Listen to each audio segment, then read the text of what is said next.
আসসালামু আলাইকুম, সবাইকে স্বাগত আজকের এপিসোডে।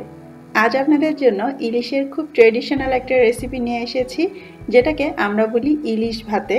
অনেকে আবার এটাকে ইলিশের ভাতুরি বা ইলিশের পাতুরি বলেও ডেকে থাকেন। নাম যেটাই হোক, খাবারটা কিন্তু একদম ফাটাফাটি, অনেকটা এক ঢিলে 3 পাখি মারার মতো। একবারে রান্না করবেন, হয়ে যাবে ভাত, মাছ আর ভর্তা। বানাতে কি লাগবে চলুন দেখে নিই। আজকের রান্নাটা আমি ইলিশ মাছ দিয়ে করছি, স্পেশালি ইলিশ দিয়েই করা হয়, তবে আপনারা চাইলে চিংড়ি বা কই মাছ দিয়েও কিন্তু করতে পারেন। আর সেই সাথে অবশ্যই আমাদের লাগবে কচি লাউ অথবা কুমড়ো পাতা। দেশে যারা থাকেন তাদের নিজের গাছ না থাকলেও বাজারে কিনতে পেয়ে যাবেন। আমার তো আর সেই ব্যবস্থা নেই, এজন্য বারান্দায় টবে আমি কয়েকটা চারা করেছি শুধুমাত্র এই রান্নাটা করার জন্য। কুমড়ো হয় কিনা সেটা পরে দেখা যাবে। এখন আমি এখান থেকে 15-16টা কচি পাতা ছিঁড়ে নিব। এবারে আমরা মাছটাকে মেরিনেট করব, আর এজন্য এখানে আমি আধা কাপ পেঁয়াজ কুচি নিয়েছি। একদম মিহি করে পেঁয়াজটা কাটতে হবে, অথবা আপনি চাইলে খুবই হালকা করে থেতো করে নিতে পারেন পেঁয়াজ।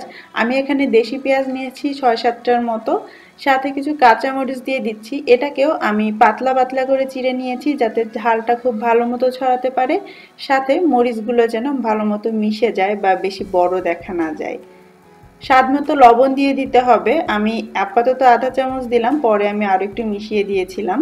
আর এখানে আছে সরিষা বাটা। আমি 1.5 টেবিল চামচ হলুদ সরিষা আর আধা টেবিল চামচ নিয়েছি কালো সরিষা, দুটো একসঙ্গে ভিজিয়ে রেখে সামান্য লবণ আর একটা কাঁচামরিচ দিয়ে বেটে নিয়েছি।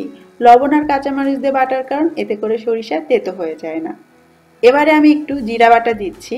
এই রান্নাটা আমি আমার মায়ের কাছ থেকে শিখেছি, তো আম্মু জিরা বাটাটা ব্যবহার করে। আপনারা যারা চান না তারা এটা বাদ দিতে পারেন।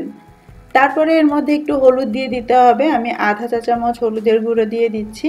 চাইলে মরিচের গুঁড়ো দেওয়া যায়, তবে খুব বেশি ঝাল না দেওয়াই ভালো, কারণ সরিষারও কিন্তু আলাদা একটা ঝাঁজ আছে। এবারে এই সব কিছু একসঙ্গে খুব ভালো করে মিশিয়ে নিতে হবে। প্রথমেই আমরা পেঁয়াজ আর মরিচটাকে খুব ভালো করে চটকে নিব, যতক্ষণ না পেঁয়াজ মরিচের রসটা বের হয়ে যাচ্ছে। তারপরে বাকি মশলা দিয়ে একসঙ্গে ভালো করে মেখে নিতে হবে। মশলাটা মাখা হয়ে গিয়েছে। আপনারা চাইলে কিন্তু এর মধ্যে একটু নারকেল বাটাও দিতে পারেন, তবে আমি নারকেল বাটার দিব না। সব শেষে দিয়ে দিচ্ছি প্রায় 1/3 কাপের মতো সরিষার তেল। অবশ্যই সরিষার তেলটাই দিতে হবে, সয়াবিন তেল দিয়ে করলে কিন্তু বেশি ভালো হবে না। আবারও একটু আলতো করে তেলের সঙ্গে সব কিছু মিশিয়ে নিচ্ছি। মশলাটা রেডি। এইবারে আমরা এর মধ্যে মাছ দিব। সেই যে ইলিশ মাছটা দেখালাম, সেখান থেকে আমি 4 টুকরো মাছ দিয়ে আজকে রান্নাটা করব। একটু মোটা করে মাছগুলো কাটতে হবে, এতে করে এগুলো ভেঙে যাবে না। আর যদি আপনাদের কাছে ইলিশ মাছ না থাকে, তাহলে কিন্তু আপনারা রুই মাছ, ভেটকি মাছ বা চিংড়ি মাছ দিয়েও এটা করতে পারেন, অথবা নরম যে কোনো মাছ যেগুলো খুব তাড়াতাড়ি সেদ্ধ হয়ে যায়। তারপরে এই মশলার সঙ্গে মাছগুলোকে খুব ভালো করে মেখে নিতে হবে। জোরে জোরে কষলে মাখতে হবে না, একটু মশলাগুলো ঢুকিয়ে ঢুকিয়ে দিতে হবে। আর এভাবে মেখে রেখে দিতে হবে মিনিমাম 15 মিনিটের জন্য। তারপরে ভাত রান্নায় চলে আসছি। একটা হাঁড়িতে আমি 2 কাপ চাল নিয়ে নিচ্ছি। চালগুলোকে আমি একটু ভিজিয়ে রেখে তারপরে ধুয়ে নিয়েছিলাম, কারণ এটা বাসমতি চাল। আপনারা চাইলে কালিজিরা চাল অথবা নর্মাল যে ভাত রান্নার চাল সেটাও নিতে পারেন, যে কোনো চালে এই রান্নাটা করা যাবে। আর আমি 2 কাপ চাল নিয়েছিলাম, তার জন্য ঠিক 4 কাপ পানি দিয়ে দিলাম। আর গাছ থেকে এরই মধ্যে আমি পাতাগুলো ছিঁড়ে নিয়েছি, এগুলোকে ভালো করে ধুয়ে পরিষ্কার করে নিচ্ছি। এই ফাঁকে চুলাটা জ্বালিয়ে আমি চালগুলো ফুটিয়ে নিব। হাই হিটে চালগুলোকে ফুটিয়ে নিয়েছি, আর যখনই চাল আর পানিটা এরকম সমান সমান হয়ে যাবে, সাথে সাথে চুলার আঁচটা একদম কমিয়ে দিতে হবে। আর এই ফাঁকে আপনাকে পাতাগুলো এইভাবে বিছিয়ে দিতে হবে। বড় বড় পাতাগুলো নিচের দিকে দিলে ভালো, তাহলে কাভার হবে। তবে আপনারা অবশ্যই কচি পাতা বেছে নেবেন, বুড়ো বুড়ো পাতা কিন্তু নেবেন না।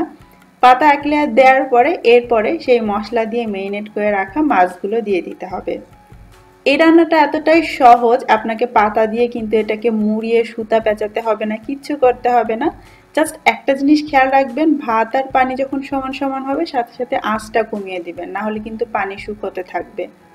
এরপরে উপরে আমি আরও কিছু পাতা দিয়ে এভাবে কাভার করে দিচ্ছি, আর ফাঁকে ফাঁকে একটু লবণ ছিটিয়ে দিচ্ছি, যাতে এই পাতাগুলো ভাপে সেদ্ধ হওয়ার সময় এর মধ্যে লবণটাও যায় এবং তাড়াতাড়ি সেদ্ধ হয়।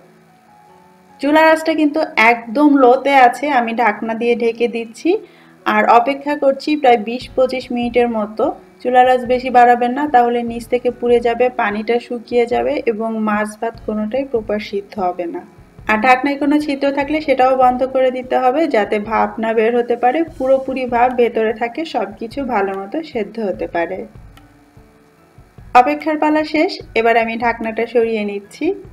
দেখতে পাচ্ছেন সবুজ সবুজ পাতা কালচে হয়ে গিয়েছে, মানে পুরো সেদ্ধ হয়ে লুতুপুতু অবস্থা। একটু চামচ দিয়ে দেখছি ছিঁড়ে যাচ্ছে, মানে ভালো মতো সেদ্ধ হয়েছে এটা। এবারে সাবধানে হাত দিয়ে একটু তুলে নিতে হবে, ভাপ আছে, হাত যাতে না পুড়ে যায় সেটা খেয়াল করবেন। পাতাগুলো তুলে নেওয়ার পরে দেখতেই পাচ্ছেন মশলা দিয়ে মাছগুলো সেদ্ধ হয়ে গিয়েছে।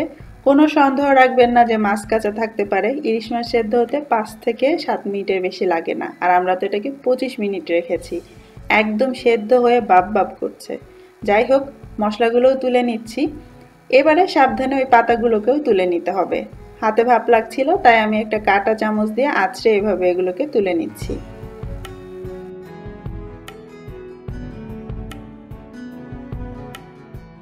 শাক আর ভাত তোলা হয়ে গিয়েছে, এবার আমি আপনাদের ভাতটা দেখাই।